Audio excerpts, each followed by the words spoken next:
Assalamualaikum warahmatullahi wabarakatuh. Bismillahirrahmanirrahim. Alhamdulillahirabbil alamin.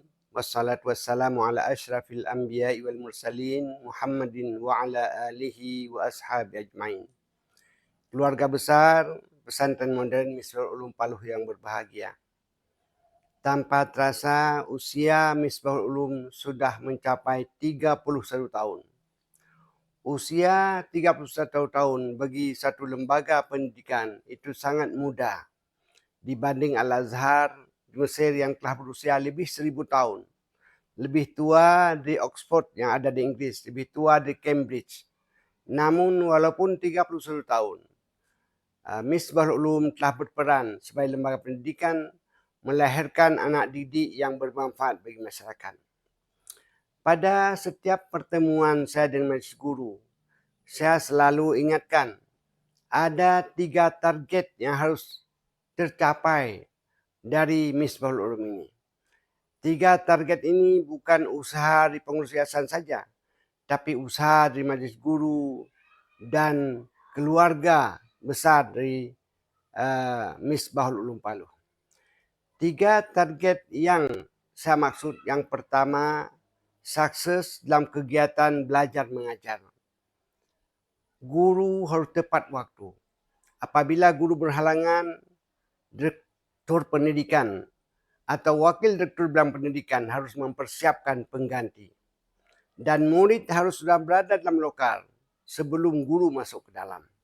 Ini target yang pertama, sukses dalam kegiatan belajar mengajar. Sukses yang kedua dalam pembinaan akidah, ibadah dan akhlak. Akidah anak-anak harus lebih kuat. Ibadahnya harus lebih teratur di masjid. Dan akhlaknya harus lebih baik daripada sekolah-sekolah yang lain. Dan yang ketiga, sukses dalam bidang kebersihan, keindahan dan penghijauan. Kita berharap pesantren kita lebih bersih. Dan kenyataan selama ini saya melihat asrama putri jauh lebih bersih dari asrama putra. Maka dari itu yayasan dan direktur pendidikan harus memperhatikan kebersihan dari pesantren tersebut. Ada 4 hal yang menyebabkan pesantren ini maju. Yang pertama, adil para pemimpin. Dalam hal ini yayasan sebagai pengurus yayasan sudah memperhatikan keadilan. Artinya orang-orang yang berjasa dalam membangun Misbahul Ulum telah diberikan hak mereka. Bahkan ada yang telah meninggal dunia diberikan hak kepada anak-anaknya. Dan ada yang sakit juga diperhatikan. Ini menunjukkan kita tidak pernah melupakan jasa-jasa orang yang telah pergi. Adlil umara, kepemimpinan yang adil. Yang kedua, ilmil ulama, peran majlis guru. Guru kita ada yang putra daerah, tapi ada yang muhajirin dari Gontor dan Sidogiri. Dan memang dari dahulu, Misbahul Ulum tidak didirikan oleh putra daerah semata, tapi gabungan dari muhajirin dan ansar. Mereka yang datang di pesantren Modern Gontor, datang Sidogiri, mereka tinggalkan keluarganya, ditinggalkan kenikmatan di desanya. Dia datang berjuang sebagai muhajirin sampai ke Paluh. Maka dari itu kita tetap harus menjaga hubungan silaturahim antara muhajirin dan ansar.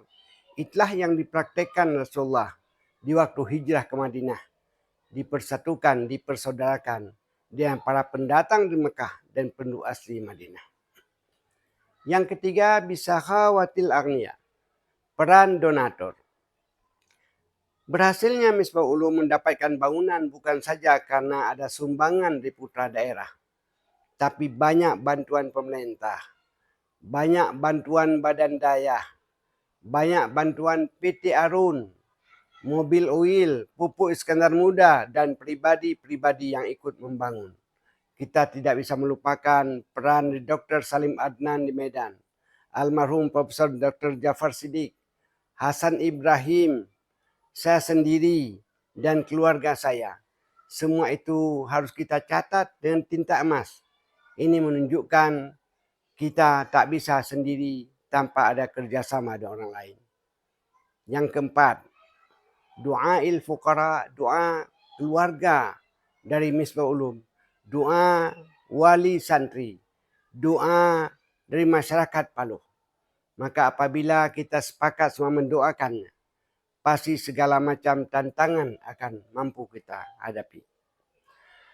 Keluarga Misbah Ulum yang berbahagia, ini sedang masa-masanya kita menghadapi masa penerimaan santri baru. Pada masa awal lahir Misbah Ulum, tantangan yang kita hadapi adalah menghadapi perkembangan pesantren Ulumuddin yang ada di Cunda. Karena dialah yang sangat terkenal di samping pesantren modern yang ada di Langsa. Tapi sekarang tantangan jauh lebih berat. Ada pesantren Al-Muslimun di Luk Sukun. Ada pesantren Al-Muslim yang ada di Matang. Ada pesantren Az-Zahrah di Birun. Ada Jemala Amal.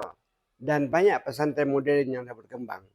Maka sulit masa sekarang untuk mendapat sampai 300 murid baru pun sulit.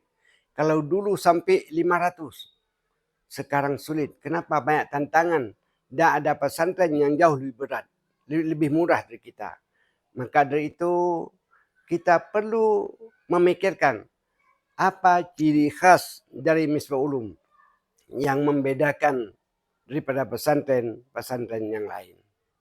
Maka dari itu kita lihat kalau di Quran ishadu bi anna muslimin, kita juga harus katakan ishadu bi annana min misbahil ulum Paloh. Saksikan kami adalah keluarga Misbahul Ulum Paloh. Apabila mereka melihat ada kelebihan dari kita, pasti dari benar meriah, dari Takingon yang samanya diperebutkan oleh Al-Muslim, pasti sebahagian besar mereka akan datang Misbahul Ulum Paloh. Demikian beberapa pesan untuk keluarga Misbahul Ulum Paloh, dan kita harus tetap berpegang ucapan Rasulullah, laisa minna man lam yarham saghirana walam yu'adzim kabirana. Tidak termasuk kelompokku, kata Rasul.